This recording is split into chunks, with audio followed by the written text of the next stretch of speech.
What's going on, gang? Good afternoon. Hi there. Greetings. Welcome, welcome, welcome. My name is Alan Cox. Thank you for being here. Happy to have you. Please say hello to Bill Squire. He's right over there. Hey, creepy hugs, everyone. Thanks for listening to and watching this episode of the Alan Cox Show. Don't forget to like, subscribe, and share a cold one with the boys. Just boys again. Mary Santora is out. Poundcake is back behind the glass. Afternoon, white people. I think I might have found a way for you to get out of that bus trip in Vegas. Oh? They're trying to figure out why hundreds of Grand Canyon tourists are getting sick. Oh. They think that there's some kind of norovirus that is being passed around. Yes. Grand Canyon National Park. Did anyone... So if you tell your mom, who's a medical professional, I'll send you this story. Did anybody die? Well, it started with a handful of hikers who were nauseated and vomiting and blah, blah, blah. And I would think in a situation like that, they would just assume that they were dehydrated. You know, it's very, very hot. But then more and more people started to feel the same way in a very specific kind of way. And they said that Grand Canyon National Park is experiencing an outbreak of some kind of virus. I don't know if that would scare my mom enough because she's around viruses a lot in the hospital. Yeah, but she's not going to be wearing a mask. She's wearing a mask at the hospital, work, right? Yeah. She ain't going to wear a mask on a bus for a 4-hour trip to Grand Canyon National Park. Yeah, and you don't want to risk getting sick on vacation. It has to be sadder than that, though, is what I'm saying. Like, it's not going to... Tell her that the Grand Canyon is full of dead monkeys. Hey, that might work. Did any children die? But I don't know about that, but they said so far 118 people have become sick with this virus. Yeah, come on, man. They're the Grand Canyon. Do I hear 119? It's also hilarious that Poundcake's so excited to get out of a trip to see one of the 7 natural wonders of the world. I don't care about a big hole in the ground. I just don't care. I know, but I think it's hilarious how much you don't care. Just like my mom, she's like, you don't want to see the Hoover Dam? I'm like, Mom, it's a wall holding back water. And why? Right now, it's not even really holding back any water. And they're selling... Holding back dust. Mm-hmm. I'm like, they're selling T-shirts for this thing. Like, it's a big-ass wall. And she's like, yeah, but it's historic. I said, it's historic because people make money off of a big-ass wall. No, it's historic because it's a marvel of modern-day construction and things like that. Listen, I'm kind of with you on this, but you also have to allow some room for the fact that when you get there, I would think I've never been to the Hoover Dam or the Grand Canyon. I've been to Las Vegas, haven't been to either of those. My wife's been to both. I would imagine that even you would be able to appreciate like the majesty of nature, like when you're there.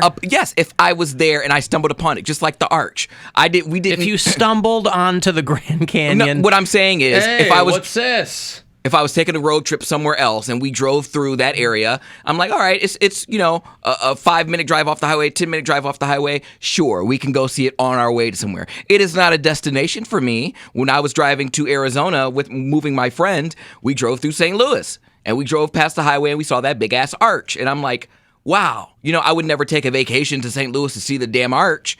But when I drive past it, I'm like, wow. We might want to stop there and go in. We didn't because we were on a deadline, but that's something to consider for the future. But this is also the closest you'll be to either of these places ever again.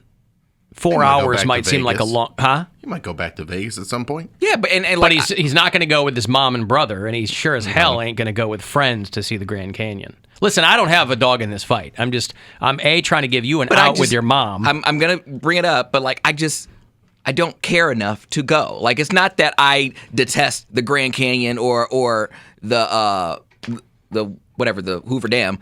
I don't hate those things. You just want to relax and not do anything. I get that. It's not worth my entire day. And these people are trying to spend hundreds. I think that bus trip, that round trip bus trip, is like $159 because you're seeing the Hoover Dam and it's not cheap. And you're paying for gas. You're paying for the Grand Canyon, which is further.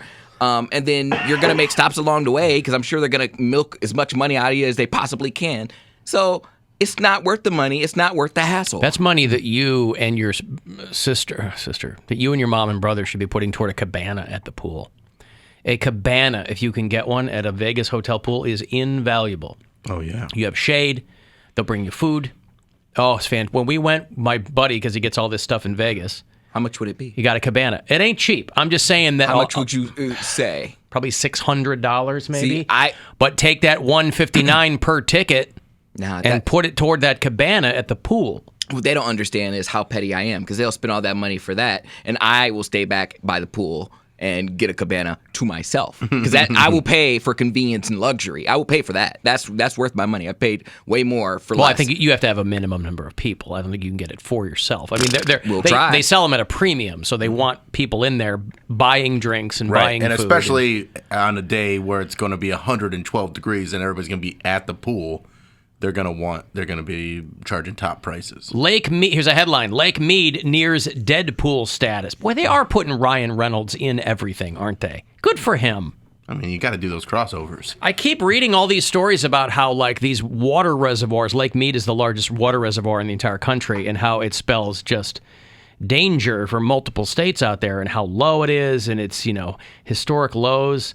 And I'm like, so then where is all the water coming from if you live in Arizona and California? And, it's not like you turn on your faucet in any of these states and a couple of drips come out. You still get water.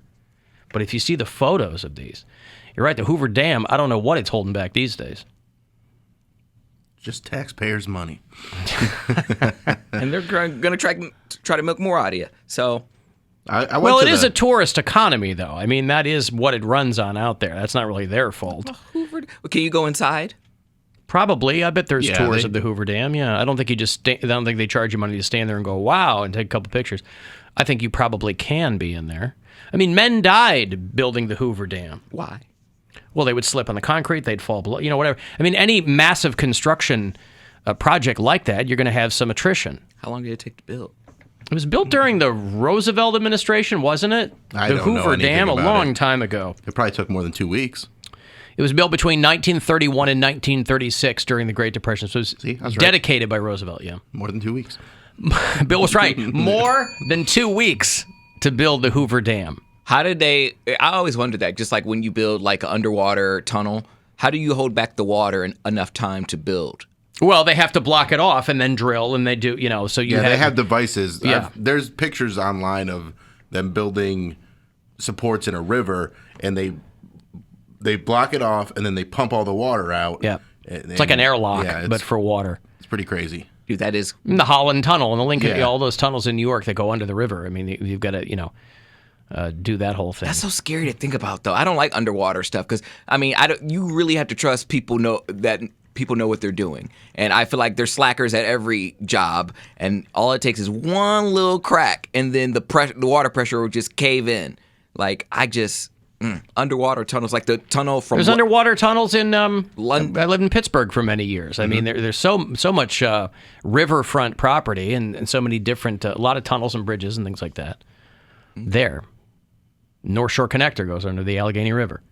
So we were going to the thing, and I told my friend, I go, listen, there's a slacker in every crew. All it takes is one guy. One guy to screw up. They had that bridge collapse. Yeah, they did. They had the pothole, too. Yeah, the bus went right into the pothole. The sinkhole, whatever it was. Sinkhole, right downtown. So, anyway, I was just trying to give you an out by telling your mom, hey, there's a viral outbreak at Grand Canyon National Park. Well, I'm going to bring it up. You should. I'm going to say everybody... At the very least, you might just be able to get her to go to the Hoover Dam and not all the way out to Grand Canyon. I'm like, Mom, it's the craziest thing. Everyone who has gone to the Hoover Dam in the past 30 days, they are not able to have grandkids. I would say they're not able to have grandkids. They're sterile. Yeah, they can't have kids. It's amazing. Oh, it's like the Hoover Dental Dam. Nobody wants that. I got to take a break. I'll have more money for you. $1,000 to go fuel yourself coming up at 2:30. So listen for that next keyword. Comedian Sam Morrell is going to join us a little bit later on. He's doing the Weekend at Hilarities. 35192. Want to text me for anything else? You can do that, and we'll be back.